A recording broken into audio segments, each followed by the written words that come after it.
And living the opportunity to live our lives is like that, you guys. Like when every day you wake up, you have an opportunity to try new things and to expand your freedom. But it is not going to come unless you're willing to fail, unless you're willing to break your patterns of seeking comfort as your default.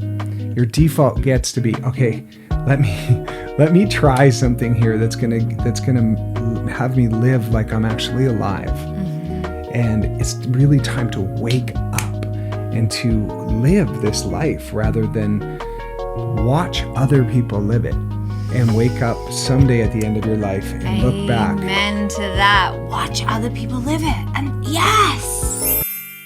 Hey guys, we are a brand new podcast. Now it's Paul and I sharing the male and female perspective of all the things we coach on. But we really want to elevate that and bring in all sorts of amazing people that can really have you see the world in a different way to create more freedom in your lives. Yes, and one of the ways if you could do a big favor for us, one way that really helps is if you just subscribe. It's free, and then it allows us to really tailor things to what you need. You can comment, tell us what you want to hear about, and we will really listen to what it is that you're requesting. Yes, that's the biggest thing you can do that helps us the most is to hit that subscribe button and share this with someone. So forever grateful. Yeah. Thank you so much. See, welcome to episode 4 of the Freedom Alchemist podcast, where today we're talking about how everything you want is outside of your comfort zone and how comfort is the enemy. Comfort is the enemy. I'm Paul Greene, and this is Kate Austin. And here on this podcast, we're in conversation of all things that create more freedom, more expansion in your life. And freedom's such a moving target for every person. You know, what it means to one person is totally different to another. Yeah. So that's why we ask you to subscribe to our channel. That way our subscribers can be in communication with us. Let us know what are the topics that really pertain to what you need in your life to help you create more freedom, because that's what we're really committed to. So hit the subscribe button right now, and then we'll get ready for this juicy episode. Yes, the everything you want is outside of your comfort zone. It's I remember when I heard that, it's sort of counterintuitive, you know, because you think that in our society now, it feels like everything is geared towards just being comfortable. Like that's what they're selling in advertising. Yes, absolutely. Like, and what that looks like is Netflix and chill. Like it's like a status to be like, yeah, I'm Netflixing, chilling. But you know, what that truly does is it robs you of creativity. It saps up your life. Like people say they've got no time to do anything, but they'll spend 6 hours watching TV in the evening, you know? And so that is the ultimate, like, comfort is killing you because it's sucking your life away. That's really. Right. I saw this meme where it's like, no time to go to the gym, 1 hour. Oh, I don't have time. A new episode of Breaking Bad or whatever is like 1 hour. It's like, oh, that sounds fun. And then 5 episodes later, like, I'll just watch another one.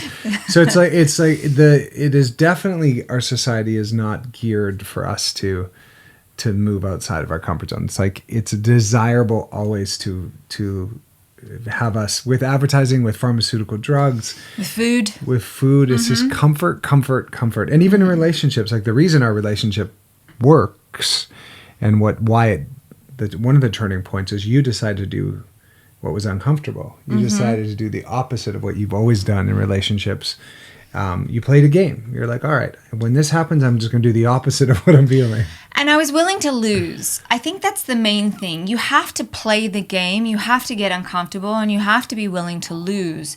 And so many people are so committed to not losing that they completely lose all the time. Like if you aren't prepared to fail, if you aren't prepared to look stupid a little bit, if you aren't prepared to just be like, I don't know what I'm doing, and get super uncomfortable. Because when we learn something, it's uncomfortable because our brain is processing and we feel like an idiot a lot of the time because it's like, I don't know how to do this and everybody else is so much better than me. And so most people will quit before they even start because they just don't like that feeling of feeling stupid. And I don't know, there's probably goes back to childhood when you're at school and you put your hand up because you're really excited because you had an answer. Yeah. And then the teacher was like, no, that's wrong. And everyone laughed at you. And then you're like, idiot. I'm never going to put myself out there again. I'm never going to look stupid again. Right. And so this primal creature brain, our amygdala, will be like, okay, let's just keep him safe. Keep it cool. Keep it cool. Don't do anything that makes you look stupid, makes you feel stupid, because we never want to go back there again. And so then we live this life, Netflix and chilling, or like not putting ourselves out there, not requesting what we want. And then we wonder why we're stuck, or why we don't feel fulfilled, or how we got here. It's like, how did I get here? This was not what I dreamed of. Right. This is not the life I wanted. Like, get up, go to work, come back, Netflix and chill, like start to live for a weekend where you repeat. Where you drink so you're numbing yourself out, or do other things to numb yourself. TV is numbing yourself out. Drinking is numbing yourself out.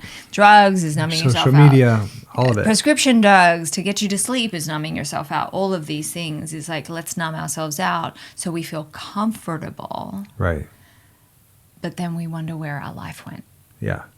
So. And we're working against biology, because your brain, its only job is to keep you alive. It doesn't want you to have an adventure. It doesn't want you to try new things. Its job is to keep you safe. And like the way our ancestors were, like taking risks could mean you died. Nowadays, taking risks just means it's a bit of an inconvenience, mostly, like the way that our society is set up. So you're hardwired for comfort. Like your brain doesn't care if you're growing or changing or evolving. Its job is to keep you safe and alive, the body. And so you're really up against something when you take risks, or you try something new, or you push yourself further than you've ever gone.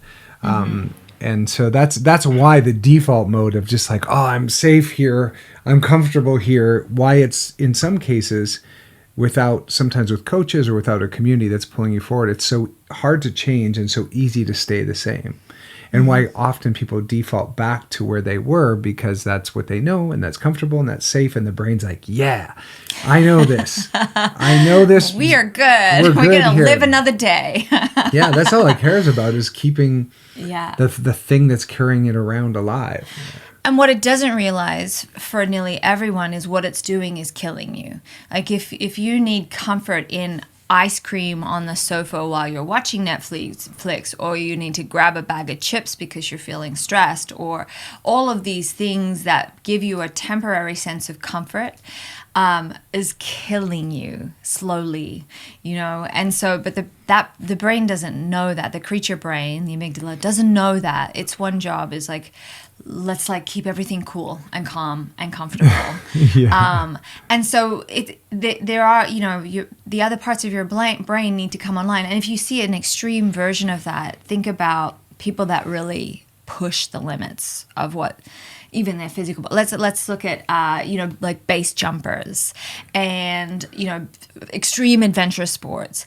They have hardwired their brain to continue to push the limits because they get addicted to that thrill, to what their body can do, what the mind can do when it's pushed to the limit, and they wire their brains in a way, maybe too much so, right, where they're just putting themselves in danger constantly to get that high, that feeling of feeling truly alive, and what this vessel can do, obviously, until they have some sort of scary big accident. And some of them just get back on and go for it again, because that high, that way of living is far more exciting. There's guys that squirrel jump, like off mountains, where they jump off of a mountain with their squirrel suit on, and they're flying close to the cliff, and then they catch enough air to lift, and they fly through the valleys in a squirrel suit. I mean, I'm not sure. That is just one gust of wind, and they're smashed against the rocks. They must not have children. It's like, I want to ride motorcycles, but Kate's like, no, I'm like, not here, not in LA. Everyone's like doing a live or like filming themselves while they're fanging on a 90 miles an hour on a freeway. I'm like, no, not here.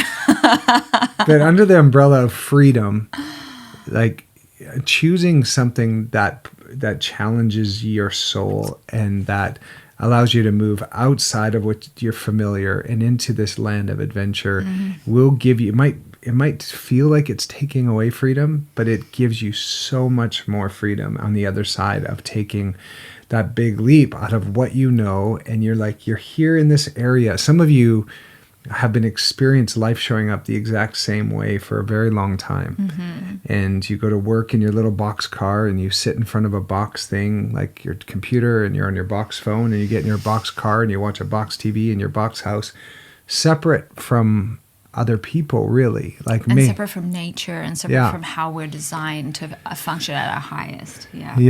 But so this, in the conversation of freedom and, choosing something that's hard, and especially when it comes to moving your body, it might feel hard to go for a walk, right? It might feel hard to go to the gym or to yoga or to some breath work thing. It might feel hard compared to sitting on the sofa, but choose your hard, man, because that little hard is a lot easier than what chronic illness looks like 20, 30 years down the road for not moving your body. All you have to do is ask someone that can no longer walk, that can no longer use their body because it's broken down, because it's atrophied.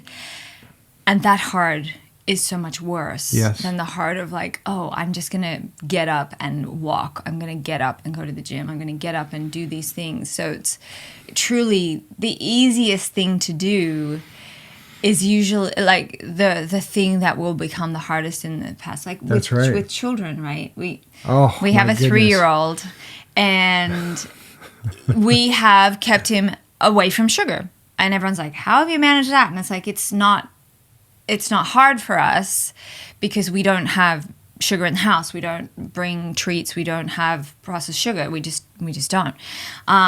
We work with too many people that do and see what happens. So it's just like, and some people look at us like we're mean or like, and it's like, if you knew, it's almost like, why don't you just get out some crack cocaine and like give that to them, because it's like, it's that addictive. It's that bad for children, for their brain development, but we're such a society that has brainwashed and trained that sugar is a treat and sugar is love, that people look at you like there's something wrong with you if you don't give your child sugar. And the rise of ADHD medication like Ritalin and some of these, this is definitely on the same rise of ultra processed food where sugar's in everything. And your kid has a hard time focusing in school when they're smashed with sugar from the very first cereal that they eat in the morning. All day long, there's just no ability to focus. So, and with also the way we parent, it's like the easy thing to do is to throw them on a TV or throw them on a screen, or in the moment when we're frustrated is to, in a sense, parent with like the way that we're parented, in a sense, is like, do what I say. Like it actually, the thing that's hard in the long run creates grace and ease. But in the moment, it's really understanding like, choosing hard now will make things easier in the long run. Choosing easy now will make things much harder in the long run. And everything's up backwards and upside down, it seems like. I mean, and I totally understand, people that do use screens because they need a moment, especially single parents. Like, we are not supposed to parent as one person. We're meant to be in a tribe with uncles and aunts and grandparents, and most of us we don't have any family around us. We don't live in a place where tribe is really celebrated, and it is hard work. And we're lucky because we both very, very hands-on parents, so we have each other. Not everyone has that, and it's and it's on one person. It's so challenging. So I totally understand that this could, if you are. If you need a screen to give yourself a moment, I totally understand that. And so many of the people that are complaining that their teenagers don't connect with them or aren't interested in seeing them is maybe because they were placed there earlier and there was a lack of connection, and there's so many times where it would be so much easier to just like have a moment. But we've noticed, like, I remember we were stranded in an airport once. Some crazy storm came through and we got delayed like 4 or 5 hours. A long time to be with a 1-year-old. Yeah. And then, And we saw all the other children sitting there on their screens just watching a movie and being totally content. And we don't do screens. So we ended up like running around the airport and playing chase and doing all like we created moments. We created memories. I'll never forget that running around that tree. Yeah, like it was a Christmas tree, and we were just having so much fun, and we were laughing while everyone else was miserable because all their flights were cancelled. And I'll never forget that moment. That no one can take that from us ever, because it was a moment. Whereas if we were screen people, we would have been a screen, and that moment would be like just gone. Like it would just be like a every day, like, oh, we got delayed and we watched TV, So it's like it feels harder, but there's so much connection and opportunity on the other side of that. And, this is zero judgment on anyone that you got to parent however you need to parent to get to do. It's like it's hard work. And in this day and age, with all the technology available, we're losing connection. We're losing the moments that make up a life. Yeah. So, yeah. So what is it, for most people that gets in the way? Like, what is the sabotage or the belief system that gets in the way? Like, for me, I want to share something personal. Is I had a belief that I was never having children. Like, it was strong. It wasn't just like, maybe one day. It was like, a hell no. Right. And it was because I had an extraordinary mother that was so committed to me in every way that she was almost like a slave to me. Yeah. And I was like, I could never do any less than what she's done, and I care about freedom too much to do that. So I'm never having a child. Like, I want to be free. And children meant confinement to me. Like, I was literally the type of person that when people were like, I'm having a baby, I was like, oh. Like, like I was like, oh, there goes your life. Like,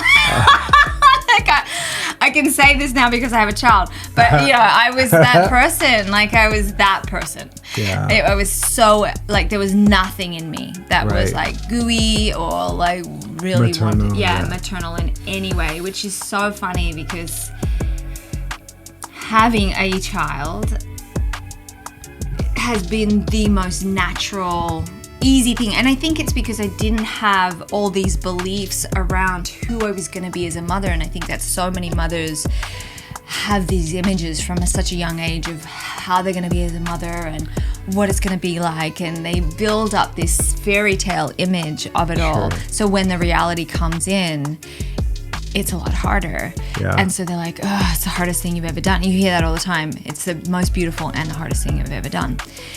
And for me, I had an image of it being the worst thing in the world. So everything since then has been like, this is fantastic. Like, this is great, because my belief system had me in a different place, right?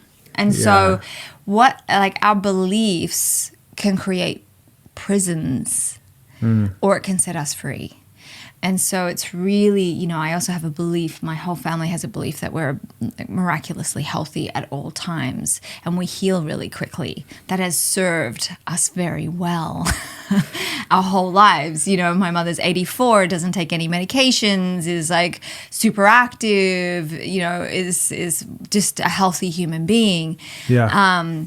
And so that's really, that belief has served us greatly. So it's like, what beliefs do you have around your health or around money or around, these little things that are potentially making a prison of your life? Yeah.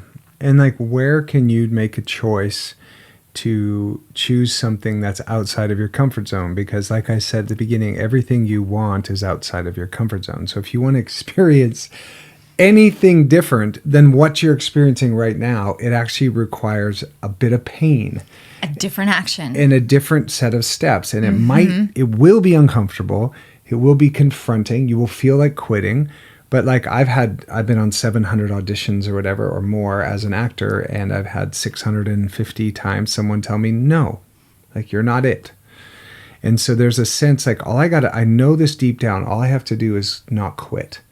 Like there's a lot of actors that with that much rejection would just quit and be like, oh, no. And then like, it's like so many people, when it gets hard, they just quit. And it's like in most of you, whatever you're doing, in order to be great, you just have to keep going and not quit, because most people, when it gets a bit uncomfortable, they quit. So your competition out there is also reaching for the comfort zone. If you have competition, let's say you're in a world where you're trying to excel in what you're doing. And you know, it's definitely confronting when you face these dragons and these new things, but you feel alive, you feel fulfilled, you feel like you're getting up, you're waking up for something that's like super exciting and worth living, and there's risk and there's failure and it's a way of living that really you're living like you're actually alive.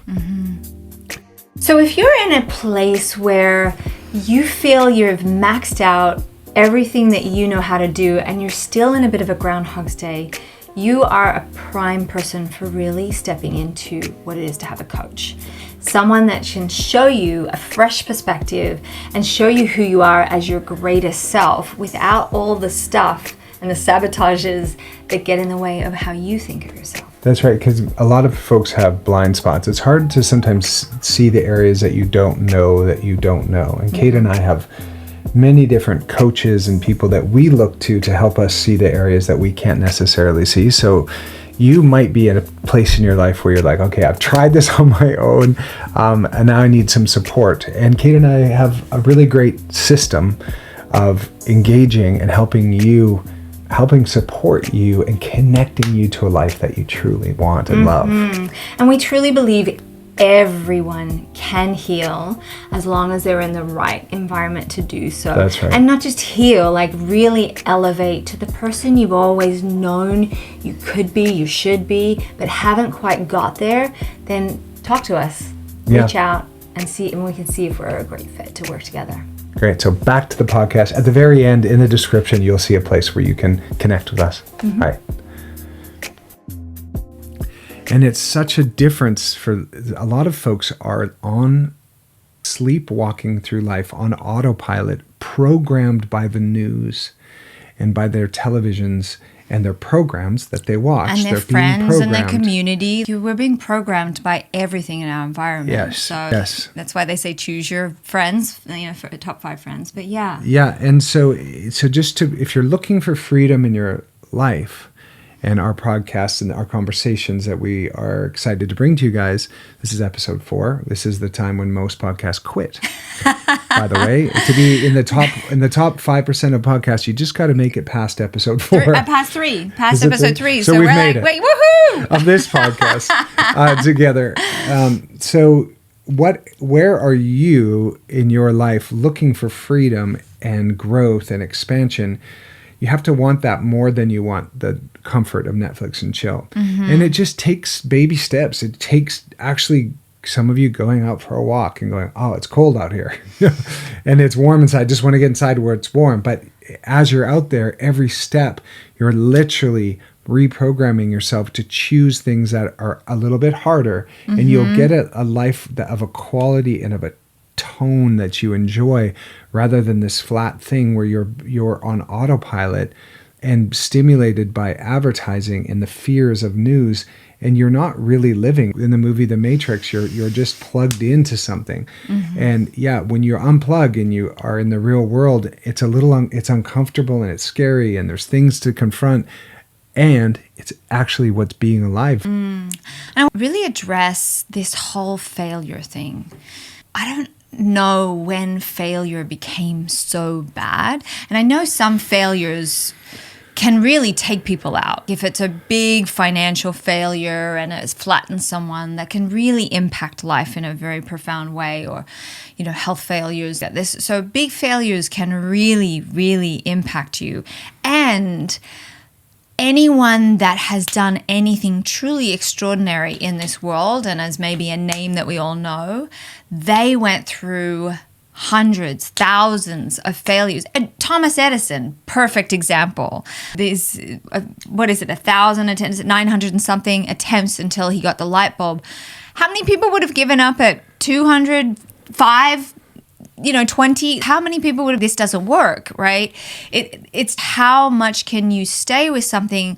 And he obviously didn't have this, I'm the failure. Just because something fails doesn't mean you're the failure. It just means that it didn't quite work. When I spoke about miscarriage, the cellular structure wasn't there. And that's why the baby miscarriages. Is not because of you being a failure, right? And so how can we start taking the ego out of failure? And that was fun. I just learned something and I feel alive. So, because we don't want a neutral life. I know people think they want a neutral life, but anyone that has a neutral life is so bored out of their brains and feels so unalive. It's not funny. You need the highs and lows, because the lows make us appreciate the highs, and when we're in the lows, something that I always do if things get really, this doesn't feel good in any way, is,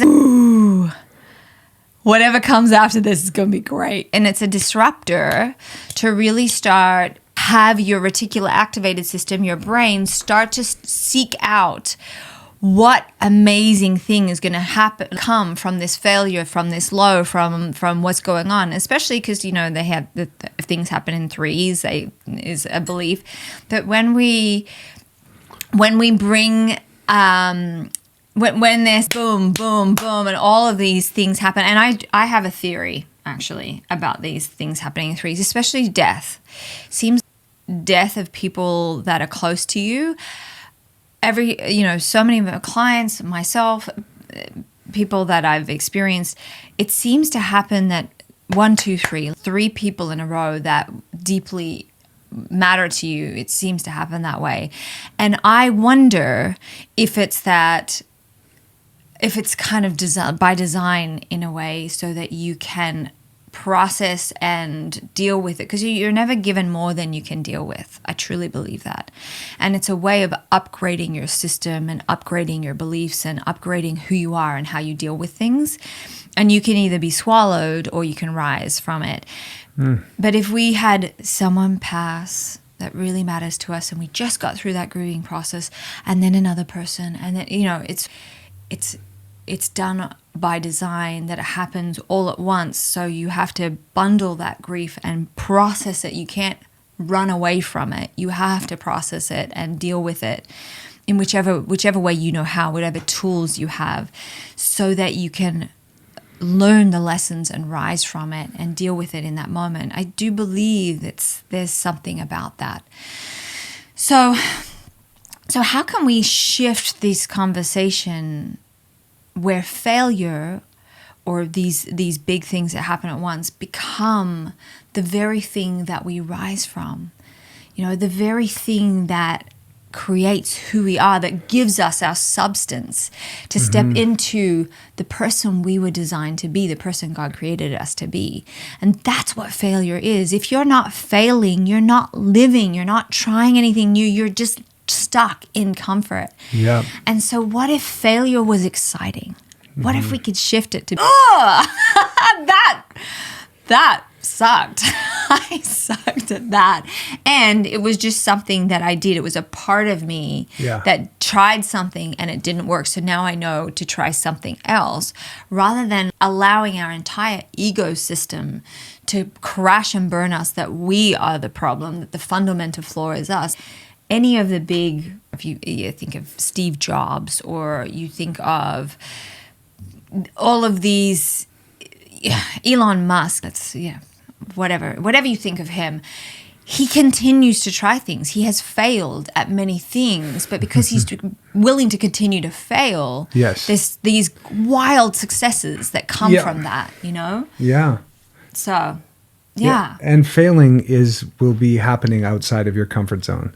And so it will be a little counterintuitive when you get out there, because you'll be trying things and it'll hurt. It'll failure. You'll feel, and that's why reframing failure as an important part of our human process. Then, so you're not surprised when failure happens. And for example, if I'm acting and I'm just trying to be safe and get a performance that's likable, it will be so flat and so predictable and so boring. If I'm willing to take risks in the take and push things a bit, it might be terrible and embarrassing. And the director then can say, all right, let's pull that back a little bit. And where we end up will at least be someplace exciting. And it's living the opportunity to live our lives is that, you guys, when every day you wake up, you have an opportunity to try new things and to expand your freedom. But it is not going to come unless you're willing to fail, unless you're willing to break your patterns of seeking comfort as your default. Your default gets to be, okay, let me try something here that's gonna have me live like I'm actually alive. Mm-hmm. And it's really time to wake up and to live this life rather than watch other people live it. And wake up someday at the end of your life and look back. Amen to that. Watch other people live it. And yes. Oh my gosh, this is such a great point because man. When we watch TV, when we watch social media, we're watching other people live our lives. And I know sometimes we do it because we're grabbing for inspiration. Mm-hmm. But watch when you're grabbing for inspiration or you're comparing, judging, or using it as evidence that you'll never be good enough, you'll never have enough. You know, really look for that. And the way to do that is to just delete anyone that doesn't make you feel great about yourself. Delete. Just on socials, people you're following, yeah. And to follow things that challenge your mind, expand your existence, have you think differently. Mm-hmm. Yeah. That have you challenged to. Because nobody ever goes, I wish I never went to the gym. I wish I never went for that walk. I wish I never had that hard conversation. Sometimes those hard conversations can end up in pretty scary places.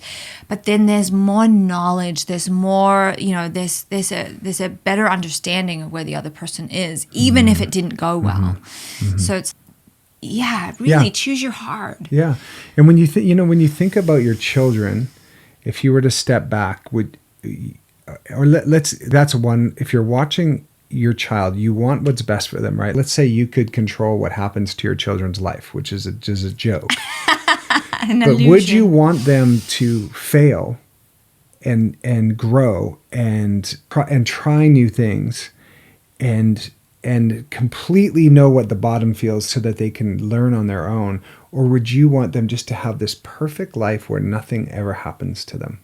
Which is what we're doing to children right now. Which is what we're doing, is we're throwing pillows so that they don't experience pain. And that is not our job as parents. And if you were writing a character for a movie, would you want your character, your hero, you would want your hero to almost go to the brink of death and survive so it's a good story. Mm-hmm. You would want your hero to face challenges that are way bigger than them. And you see their character as they overcome this dragon or this hardship or this challenge.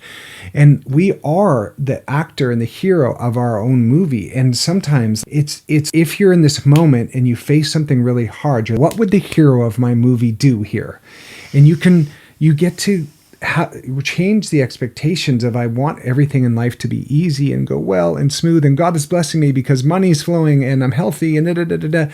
We only think life's going good when it's going easy, and that needs a complete reframe. Mm-hmm. Just because things are going bad doesn't mean you're off course.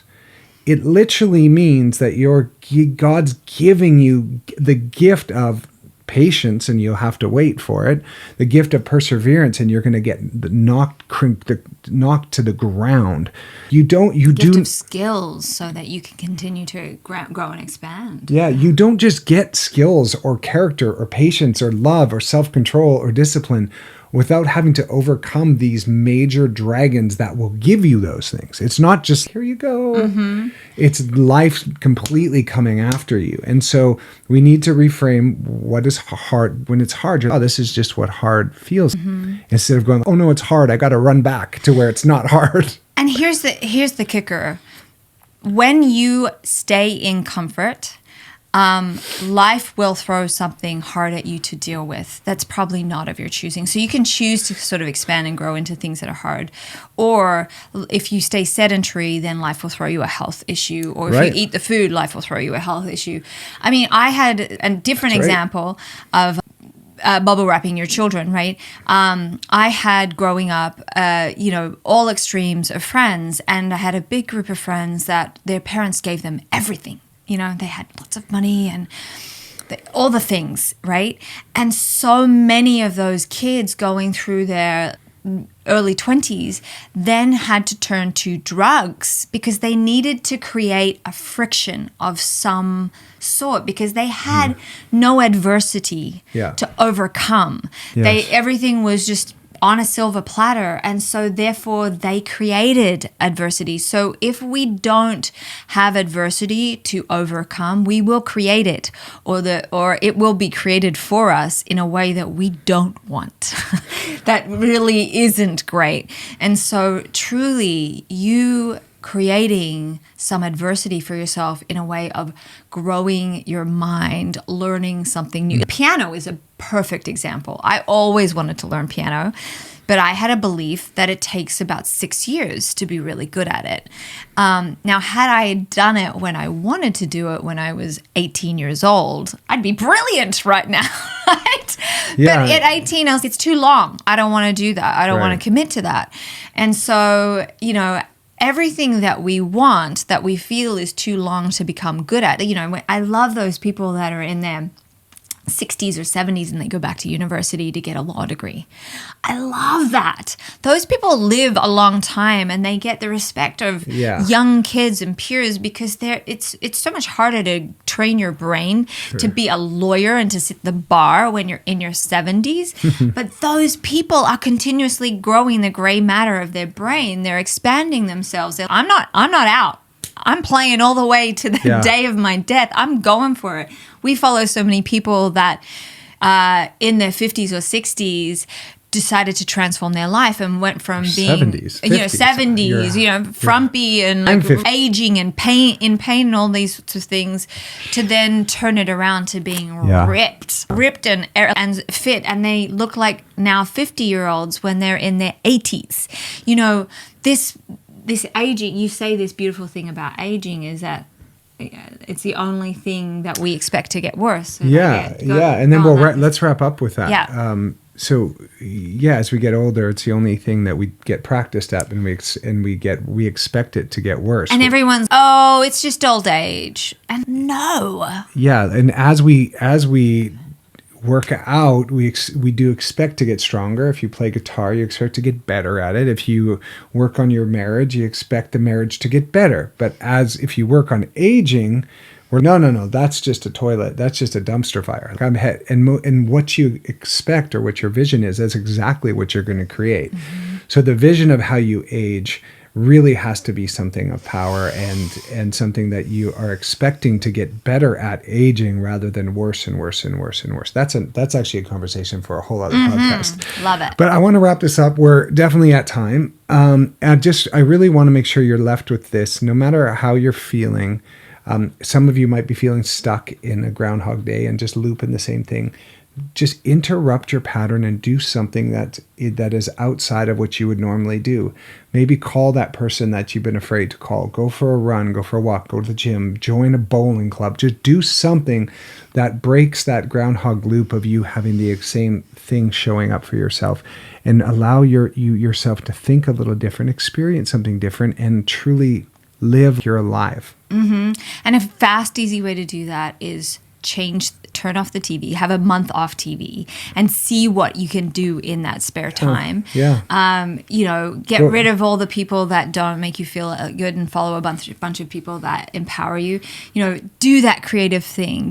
Go to the pottery class or the art class or the thing that you're scared to do. And if you drink, then stop drinking for a month or two and just see the clarity that comes. Or if you're a smoker, just be like, what could I do if I wasn't smoking? What sports could I play? Really do begin to dream of what kind of life you could have. Yeah, Toastmasters is a great one. Toastmasters is great for a lot of people. Yes. Acting class. All these things that you could do, and you will be so uncomfortable.